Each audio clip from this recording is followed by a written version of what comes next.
So yeah, I just wanted to have like a random little 10 or 20 minute chat or something just about like, yeah, a little bit about you because we've been having sessions for a little while and yeah, I've enjoyed them a lot. And also just like, um, yeah, I wanted to talk a little bit about like addiction and music production, like how they kind of fit together as well.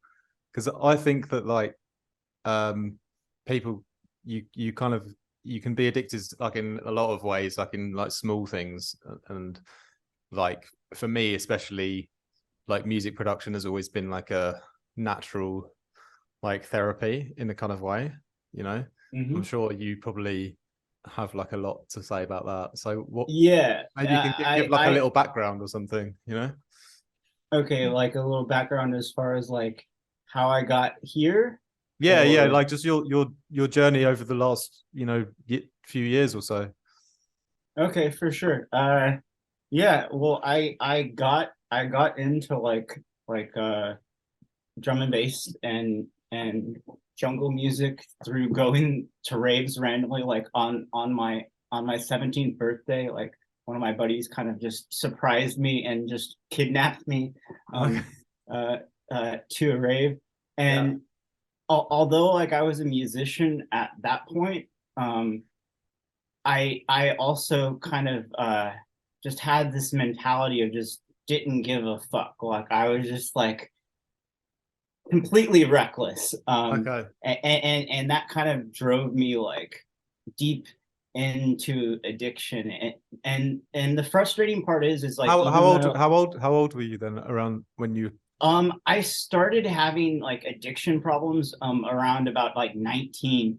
Okay. Um so like the first 2 years of me going to parties and things were pretty cool. And then I pretty much exclusively like started selling drugs. Like I didn't have a normal job. And so because I got into this world where like money was easy, like I didn't really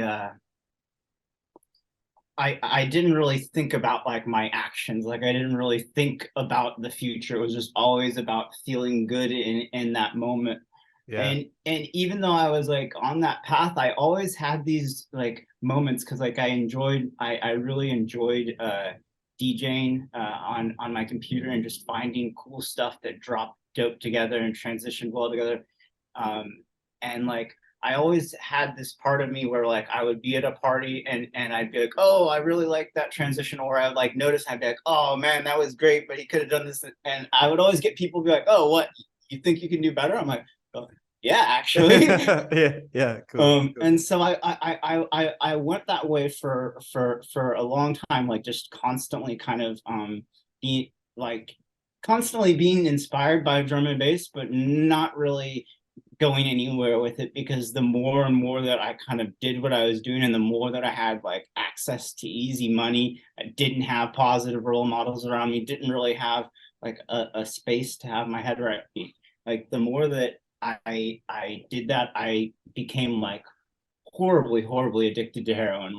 Yeah. Like So how did that start? Did that start with like being more addicted to like alcohol and other drugs and things like that, and then eventually heroin was like the last sort of place that you ended up, or honestly, no. no? So it was more so because like I have kind of like sleep and like chronic pain issues and stuff, possibly linked to like nocturnal epilepsy. And so like I originally used heroin as kind of just a way of coping with that. And also like Soothing the pain and stuff. Yeah. yeah, also in retrospect, whenever I did it, it solved more than just the physical for me. Even though it's a terrible thing, like all of these push down like traumas and experiences that like I didn't realize like had been psychologically driving me, like it made all that go away. And so because I was in a position where I didn't feel like, because it was solving problems for me, I didn't really necessarily see it as nefarious for most of the time that I was using. Um, Yeah. and it was only like once I like started losing people and things just started getting deep and dark for like the longer I was on it, that like I really realized like what I had done to myself. Yeah. Um, Was it, and or do you think also like were you in like an environment where it was sort of more normalized, so it was easy to like, like slip into doing that? Kind of, yeah. So the thing too about kind of being in the world of selling drugs, and the thing that I don't like about selling anything or about money in general, Yeah. is that whenever you're doing that, you don't have people that are honest with you. You have people that value you for what you can bring to them, not people that are going to say, "Hey." Yeah, I did have those people in my life, but because of what I was doing, most of the people that were around me were kind of validating my ego. They weren't really looking out for my best interests, and neither was I, That's honestly. yeah. Um, So I um, don't think I told you, but I lost one of my best friends to a heroin overdose like a fair few years ago, maybe like 6 or 7 years ago. But he was like my best friend at school for a while, and then he'd always had a fascination with like drugs and like he wanted to try everything. And mhm, he was really intelligent, really yeah, hilariously funny, like an amazing character. But he had this like dark side to him that he just could never be happy, and he wanted to just get fucked as much as he could. And when he's like, it was kind of okay at the beginning, like when he was trying like other class A's, more like stimulants and things. But mhm. when he started like doing that, then I kind of cut ties with him as a friend because I didn't want to be involved like with someone going down that path. That was like a step too far. And That's honestly, of all the things that I experienced as a drug addict, the guilt of how I affected people, and made people worry. I think that's the part that like really fucks with me the most, as far as having gone through that experience, is like kind of this like feeling of responsibility, because it really does, it causes you to drive away people because you choose that over everything else. And um what I've kind of found is like, you can't change having a brain that needs something that constantly needs to like feed it. You can't change the fact that like some brains need more nutrients and more experiences, and need more out of life than other people. yeah, But yeah, what I realized is, with all character traits, is that it's not, there aren't necessarily even, it's really all about how you kind of perceive what makes you who you are. I used to get so down on myself constantly because I thought of myself in this oh sorry wonderful bro, experience where I realized, I lost you for a second. Can you repeat the last thing? oh yeah, so I used to think of myself as like really just an overthinker. Yeah. And then I had this epiphany where I realized that it's not that I'm an overthinker, it's that I'm a thoughtful person. I care about the details, and those things matter. And that need to care for those details isn't a bad thing. But because of how uh, I was choosing to describe the things that made my brain the way that it is, I was actually doing myself a disservice. And like, that's kind Okay. of what It's like this journey's a kind of taught me. mindset shift then in a way. Yeah, yeah, exactly. Yeah. Exactly. Um, That's and that, um, like I said, the whole time that I was kind of going through this and kind of struggling to deal with who I was constantly kind of had this like idea in my head of like, one day if you don't die, you're gonna do this kind of thing. Like I in a lot of moments I really was not like betting on myself. yeah. And there's a saying that goes, if you want to take the island, you got to burn the boats. And I think that's a really good way of describing, like, if you want to get something done, like, it has to be difficult. Yeah. Like you have to be driven by desperation, and that's Yeah. kind of what drove me to get sober, is reaching the absolute point of desperation, of Yeah. I love losing that quote. everything. I love that quote. That's amazing. I think that can be applied to so many aspects of life.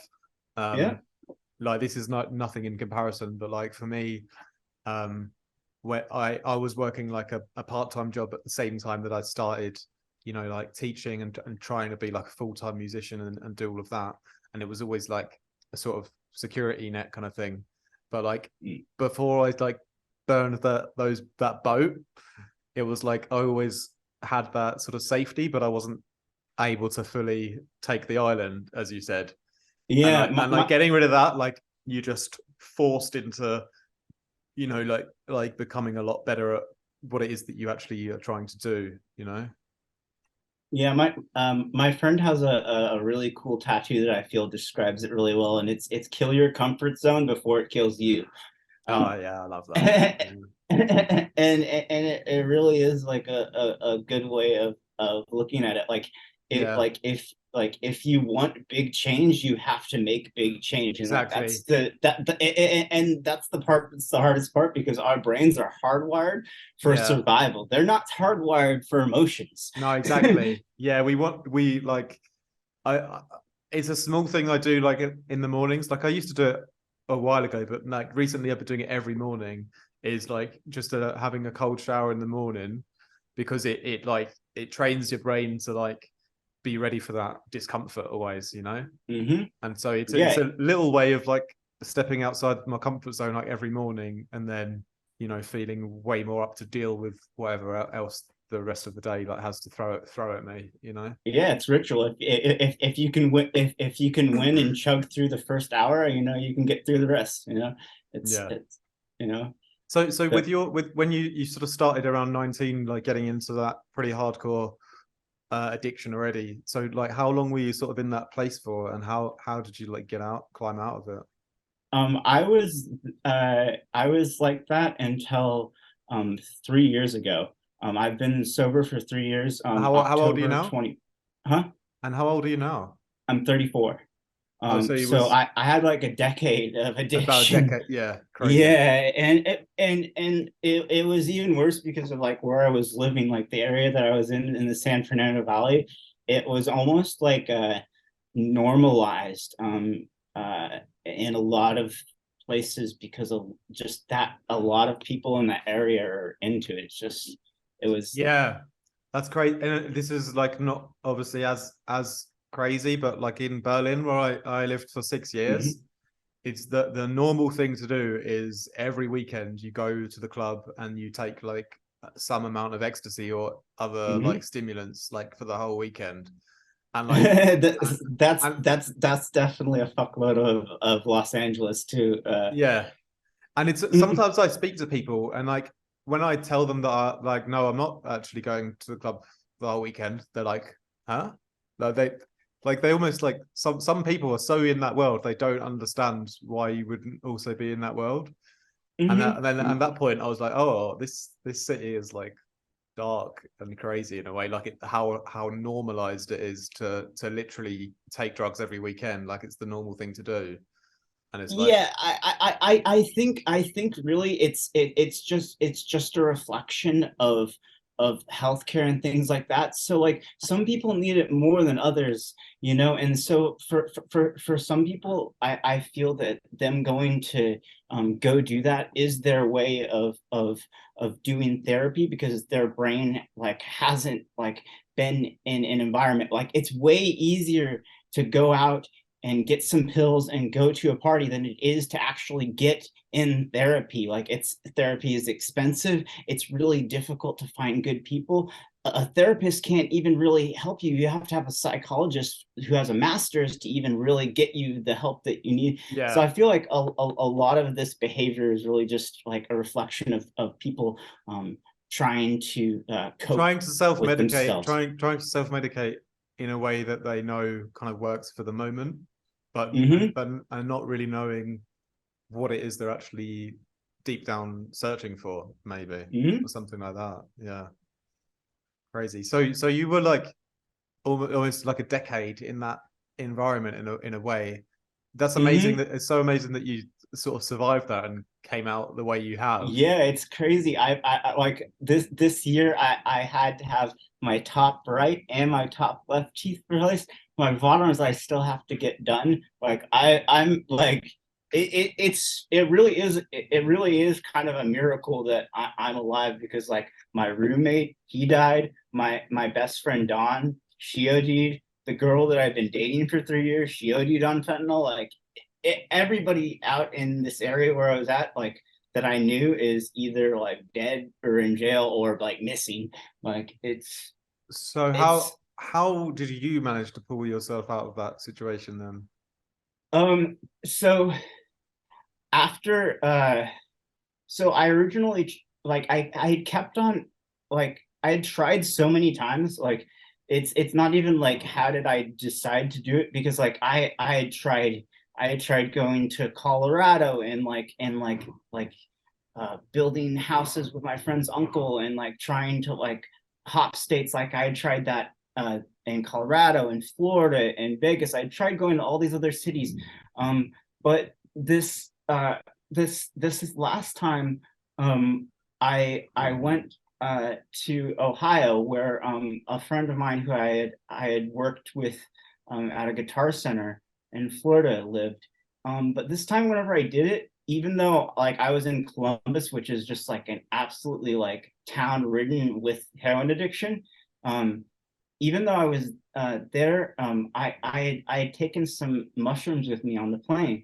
Yeah. And even though this is like something that I had experienced before, I had talked to a friend like who had like dealt with like trauma and stuff from war, and like they were telling me how much it kind of helped them get out of it, and they had also had like addiction issues and things like that. And so I kind of used that, and then whenever I used it, I kind of had this my brain, I felt like I was able to kind of see my options clear. I felt more Yeah. able to see the benefits of choices, and I started going Yeah. to actual therapy, um, and Because of like sort of epiphanies that you had. yeah, it honestly made me care about myself, because I realized up until that point that I didn't give a shit whether I lived or died. I didn't give a fuck about myself, you know? Yeah. And whenever I did that, I felt like I actually cared about my well-being for the first time in my life. That's amazing. And And was that so normal psilocybin were you yeah, taking and then? Yeah. it's not like something like I'm going out like every like weekend or something like that. Like I take them like every like month or two, Yeah. as a kind of way, because Yeah, it's my sort of like a checking in with yourself in a way and having it very much is. because it kind And of like it shifts the way you think about things in that moment, doesn't it? And it can give you ideas in a way. And I think I also you used to be like chronically addicted to Facebook, like doom scrolling and shit posting every day, all day, like, and I just had an epiphany while I was kind of just like laying there, kind of sorting through my thoughts, and I haven't used it in a year. Like I completely gave it up, and like realized that like yeah. my brain felt more creative. I felt more myself, and I felt more comfortable just being myself, rather than trying to jump on this social On the train and pretend to bandwagon. be something Yeah. that I'm not. Yeah, and that's also why I wanted to specifically talk to you because, like I said at the beginning, like with addiction, you know, that I think it's like a spectrum, and obviously, like heroin is fucking down one end of it, but then Mm-hmm. things like scrolling on Instagram or TikTok is like still, you know, still in the same spectrum of Uh, addiction, isn't it? a really crazy side effect of quitting Facebook is I also stopped impulsively buying things.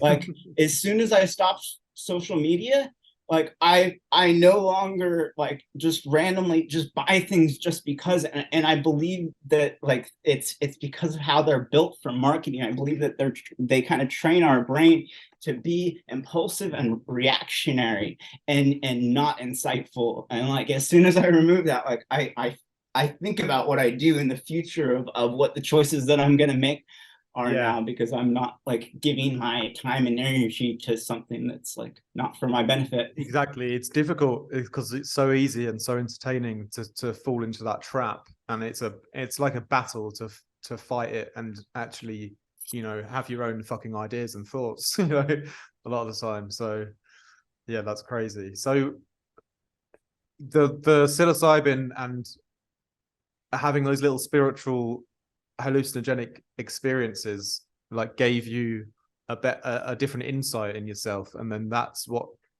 caused you to care about yourself and then go to therapy to fix the addiction, right? Yeah, and then I also like learned something too, because after I started going to therapy and started feeling that or whatever, I kind of jumped on the kind of like dating bandwagon, and I realized that like whenever you're coming out of any sort of addiction, bringing anybody else into the picture until you've absolutely dealt with everything that you just dealt with in that experience is a bad idea. Yeah.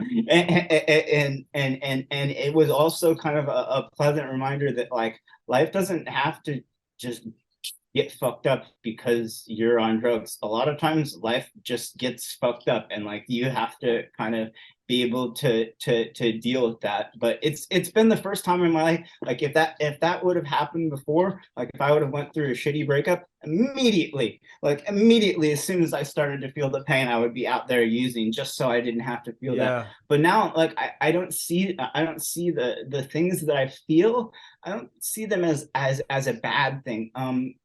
Part of what I learned in therapy is cognitive diffusion. The idea that whenever you feel an emotion, if you address and you verbally acknowledge what it is that you're feeling, so you're saying, oh, I'm just feeling disappointed at how the situation turned out, or if you take exactly what you're feeling and you let it out in a way that you're tangibly acknowledging what's happening, it no longer has control of your internal world.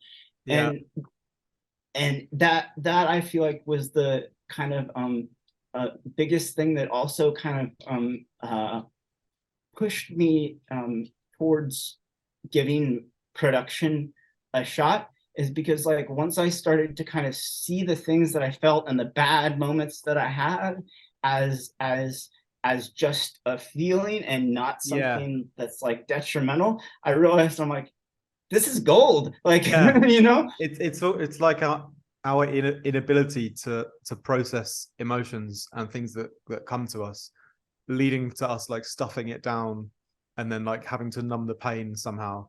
It's almost like we're just not good enough at dealing with shit, you know, like but finding a way to like accept that emotion or feel like whether it's a feeling of disappointment or feeling unloved or whatever it may be, and like like making that like okay, and finding a way to deal with that properly.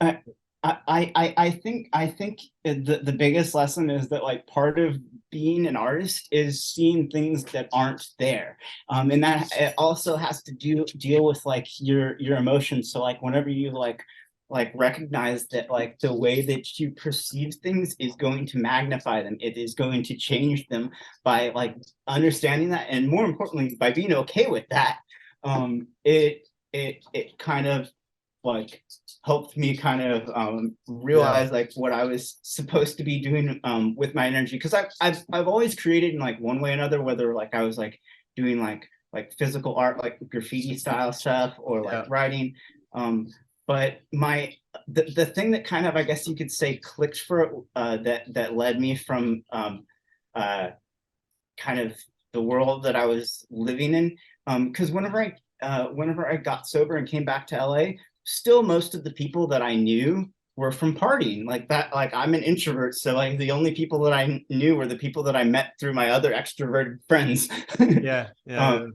So one of those people who was like somebody that I used to party with and like do K and stuff with, whenever I was going to go like hang out with them at their house, I saw him as soon as he got in the house, dude, like just immediately jets to the computer and then like starts like working on this idea. And whenever he did that, I just producing Yeah, Yeah, yeah, I just laughed because I know I know the feeling. Like you had a thought while you were driving. You're like, oh, quick, I can't lose this. Like, yeah, yeah, um, and so I eventually bugged this guy enough. I'm like, hey, like, show me how to do this stuff.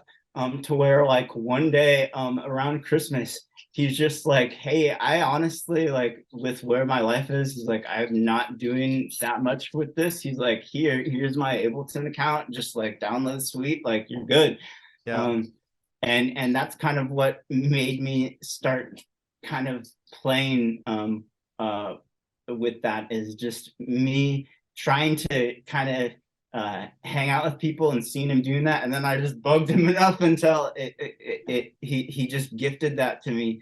yeah. um So and a question I have for you then that just popped to mind is how important was it for you to have other outlets, for example, like music production and things to put your energy into, to avoid like sort of relapsing and going back into what you were doing before? Like, how important was it to have those other things, or was it more just dealing with the how to process emotions kind of side of things?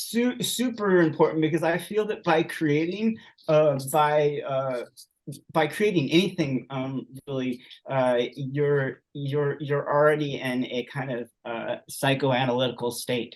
You're already kind of drawing from those parts of yourself. But yeah, creativity and consistency with creativity.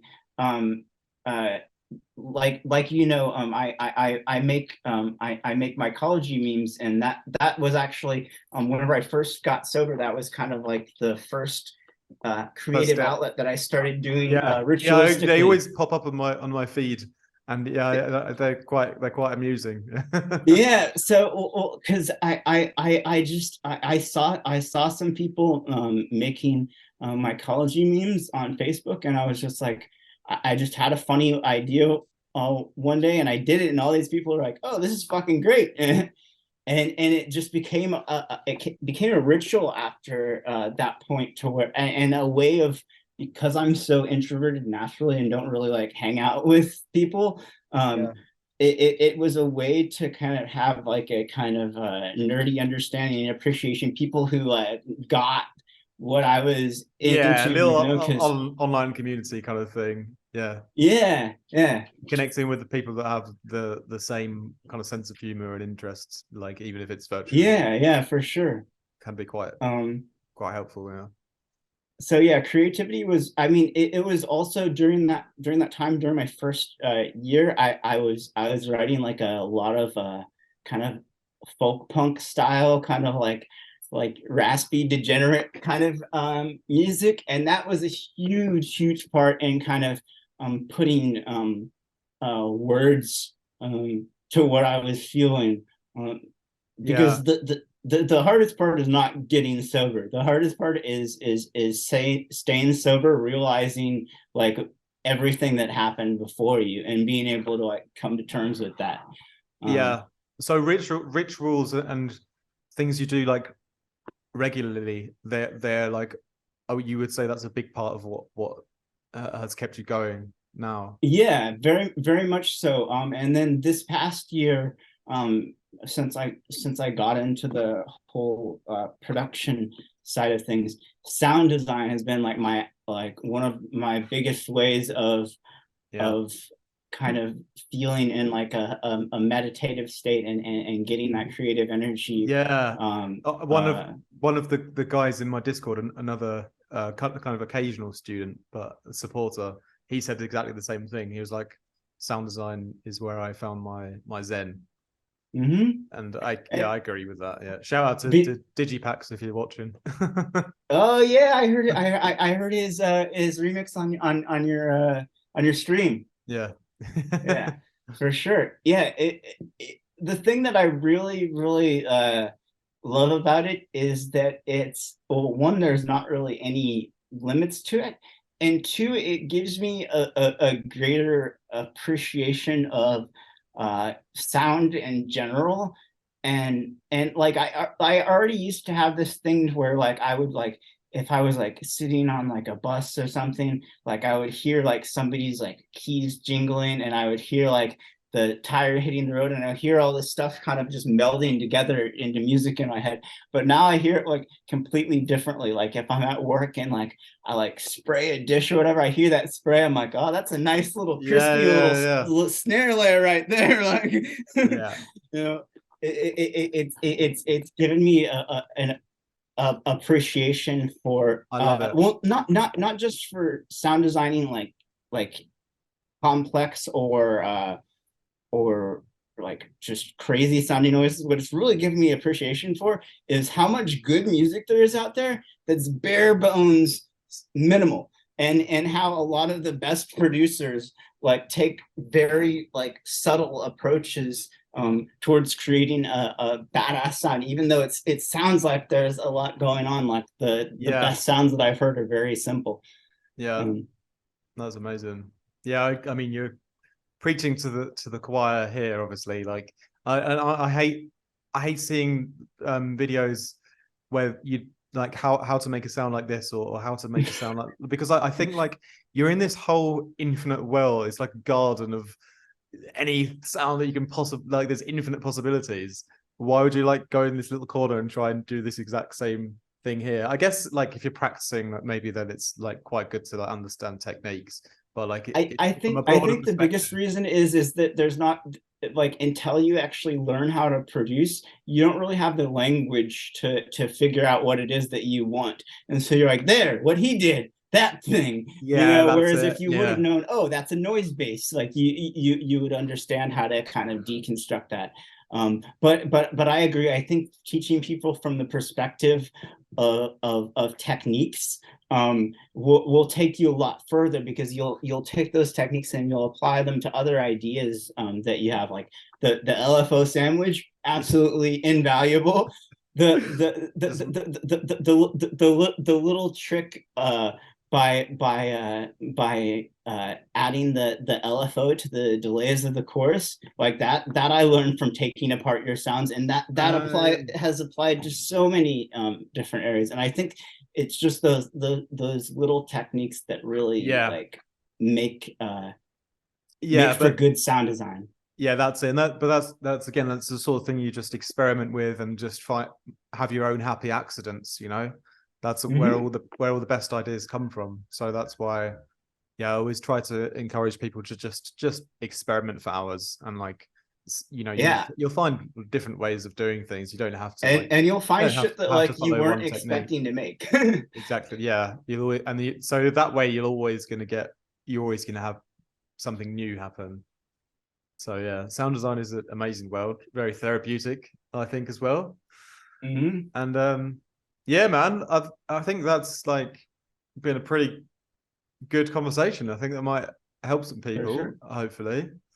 And yeah, if I had one more thing to ask you, would Mm-hmm. be what maybe you can give like three pieces of advice that you would give to someone else who is like maybe struggling with addiction. Maybe not, it doesn't have to be something as extreme, or Mm-hmm. just struggling with addiction in general, and how they can kind of change their mindset, maybe perhaps to yeah. I would say make small changes would probably be the biggest number one, because whenever you're deep into any sort of addiction or any sort of mental health struggle, you're not thinking about all the steps that it took there.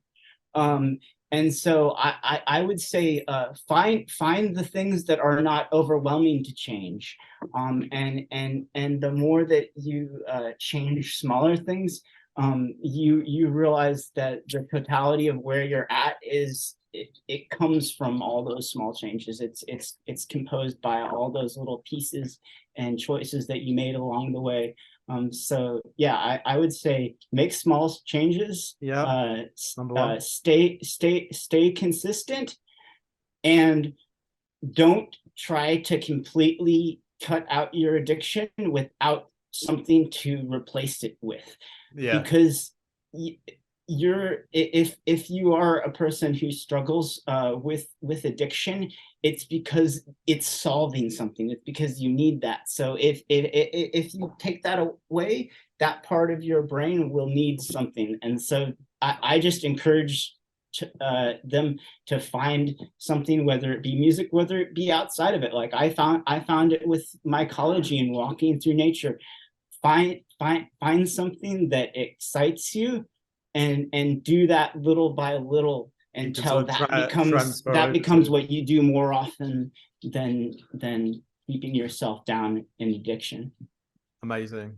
Oh, thanks so much for that chat, Paul. Yeah. That's been really amazing. Hakuna Matata. Yeah.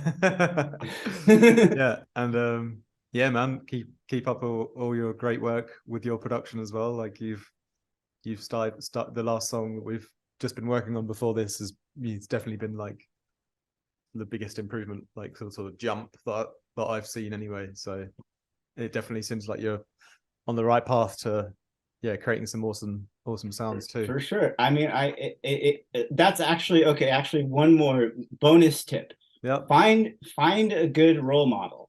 I think that's invaluable, and I think it's actually kind of cool that by chance, through me learning sound design, I ended up finding you as a mentor. Yeah. Because you have a lot of the same values. You want to do less drugs. You want to make you've really taught me how to not wait for inspiration, and to do healthy things that make your life just filled with it, to where it becomes effortless. So yeah, find somebody that can, is on a path that you would like to walk. That's so cool. Yeah. And stay connected. Don't wait for inspiration. You can exactly you can create it yourself through. It's everywhere. You can create it through action. It's it's like a cycle. Yeah, like what I was saying before, creativity is the space in between the art you make. Yeah, love it. That's where it comes from. It doesn't come from trying to create things. Like you can create things all day, but unless you have the space and things to draw from in between it, you're not going to go anywhere creatively. Like you may be able to make technical things, but I found like inspiration, it comes from your experience. It comes from those spaces in between. Love it. All right, Paul. Thank you very much for that. Yep. And have an amazing weekend, bro. All right. I'll see you next week, my friend. See you soon.